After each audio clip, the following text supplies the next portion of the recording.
Последние новости из Туркменистана. Читайте нас в Телеграме и не забудьте подписаться.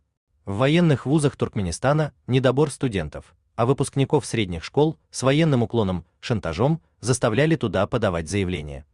Несмотря на бесплатное обучение, ежемесячную стипендию и место в общежитии, желающих учиться в военном и военно-морском институтах и в будущем построить военную карьеру оказалось рекордно мало даже среди выпускников специализированных школ.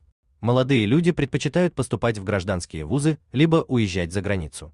Чтобы не допустить этого, министр обороны Туркменистана Бигенч Гундагдыев прибег к шантажу. Он распорядился не выдавать аттестаты выпускникам военных спецшкол при их отказе идти в нужный вуз, но и это не сработало. Что удивительно, не захотели стать в будущем военными даже многие выпускники всех 3 специализированных военных школ страны: Ашхабадской имени Берды Мухаммеда Аннаева, Дашагузской имени Алп Арслана и имени Салтан Санджара в Мары. А причина в том, что карьера военного в Туркменистане стала совершенно непривлекательной. В течение 1,5-2 последних лет из-за низких зарплат и нерешаемых жилищных вопросов, а также бардака в вооруженных силах страны, их массово покидают старшины и офицеры. Количество подающих рапорт об увольнении настолько велико, что министр Бигенч Гундагдыев месяцами не подписывает приказы.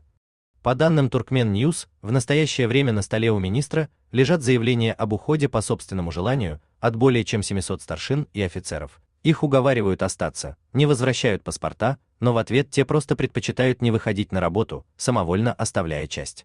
Зная о ситуации в армии, большинство выпускников военных школ собирались подать документы в гражданские вузы страны, либо уехать на учебу за рубеж. Чтобы их остановить, Гундагдыев распорядился не выдавать им аттестаты до конца июля, то есть периода, когда заканчивается прием документов в туркменские гражданские вузы. Молодым людям остается выбор: либо подаваться в военные, либо идти в армию. Родители курсантов-выпускников начали писать жалобы в прокуратуру, что никаких законных оснований задерживать выдачу аттестатов у военных школ нет, как нет и обязательств у их детей поступать только в вузы Минобороны. Однако их жалобы результата не принесли, ведь секретарь Совета безопасности Туркменистана все тот же министр Бигенч Гундагдыев. Но замысел Гундагдыева провалился. Военные и военно-морской институты в начале учебного года не досчитались почти половины студентов.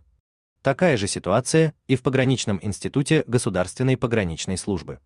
Из-за коррупции в военкоматах часть выпускников военных школ купили отсрочку от армии и уехали из страны на работу или учебу, не планируя возвращаться домой как минимум в ближайшие пару лет. В итоге Минобороны Туркменистана лишилась и студентов, и солдат. У вас есть что рассказать? Пишите нам в секретном чате Телеграма. Мы никогда не раскрываем свои источники и гарантируем полную анонимность. А если вам нравится наша работа, поддержите нас, становитесь нашим спонсором.